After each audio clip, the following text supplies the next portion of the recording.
വന്നായിരുന്നു. നിങ്ങളെല്ലാം പ്രോഗ്രാം എന്നെ കണ്ടുകൊണ്ടിരിക്കുകയായിരുന്നു. വളരെ മനോഹരമായ സ്പെഷ്യൽ പ്രോഗ്രാംസ് പ്രിയ കുഞ്ഞുങ്ങൾ മാതാപിതാക്കൾക്കും പ്രസിഡന്റ് വേണ്ടി അവതരിപ്പിച്ചു. എല്ലാവരെയും ഓർത്ത് ഞാൻ ദൈവത്തെ സ്തുതിക്കുന്നു, ഭാവനെ പകർത്തപ്പെടുത്തുന്നു. വീണ്ടും ഒരു പ്രാവശ്യം കൂടെ തങ്കാവ് അസംബ്ലിയിൽ കടന്നു വരുക കഥാവ് നൽകിയ സാവകാശത്തെ ഓർത്ത് ഞാൻ ദൈവത്തെ സ്തുതിക്കുകയാണ്. എനിക്ക് തോന്നുന്നു 2022 സൺഡേ സ്കൂളിൻ്റെ പ്രോഗ്രാമിന് കടന്നു വരുവാൻ ക്രമം നൽകി. നിങ്ങൾ കാണിക്കുന്ന നല്ല സ്നേഹത്തിനായിട്ട് നമ്മൾ ദൈവത്തെ സ്തുതിക്കുന്നു. പ്രത്യേകിച്ച് ഈ ആഴ്ച നിങ്ങളിൽ ഏറെ പ്രാർത്ഥന ആവശ്യമുണ്ട്. എല്ലാം അറിയുന്നത് പോലെ കേരളത്തിലെ ടീനേജ് ആയ കുഞ്ഞുങ്ങൾക്ക് വേണ്ടി ഒരു സ്പെഷ്യൽ മീറ്റിംഗ് ടീൻസ് ക്യാമ്പ് നാളെ വൈകിട്ട് ആരംഭിക്കുകയാണ്. നാളെ വൈകിട്ടാണ് ഉണ്ടാകുന്ന സമ്മേളനം. അതുപോലെ എല്ലാ ദിവസവും വൈകിട്ട് സ്പെഷ്യൽ പ്രോഗ്രാംസ് ഉണ്ട്. ചൊവ്വാഴ്ച വൈകിട്ട് AI ജനറേഷൻ അതിനെക്കുറിച്ചുള്ള ഒരു സ്പെഷ്യൽ ടോപ്പിക് ജോയി ജോൺ എന്നത് എടുക്കുന്നതാണ്. അതുപോലെ ബുധനാഴ്ച വൈകിട്ട് ഫെയ്ത്ത് ഇൻ ഫയർ.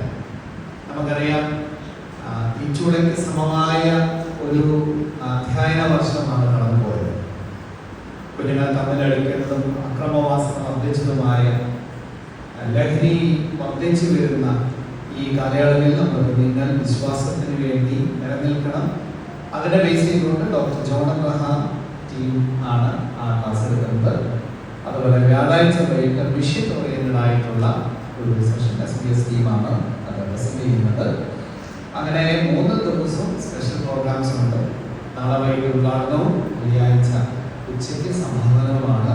പ്രത്യേകിച്ച് തങ്കാവ് പ്രഥമ അസംബ്ലിയുടെ സഹകരണം കഴിഞ്ഞ നാളുകൾ ഉണ്ടായിട്ടുണ്ട്. ഈ വർഷവും നിങ്ങളെല്ലാവരുടെയും സാന്നിധ്യവും സഹകരണവും ഞങ്ങൾ പ്രതീക്ഷിക്കുകയാണ്.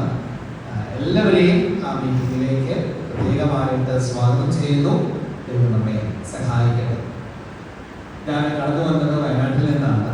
നമുക്കറിയാം, കഴിഞ്ഞ ജൂലൈ മാസം വയനാട്ടിൽ നടന്ന വലിയ ധാരണത്തെക്കുറിച്ച് നിങ്ങൾ ഒരുപക്ഷെ കേട്ടിട്ടുണ്ടാകും. പ്രത്യേകിച്ച് അങ്ങനെയുള്ള കുടുംബങ്ങളെ ഈ നാടുകളിൽ കണ്ടുകൊണ്ടിരിക്കുകയാണ്. 128 കുടുംബങ്ങളെ BRTയിലൂടെ സഹായം എത്തിക്കുവാനിടയായി.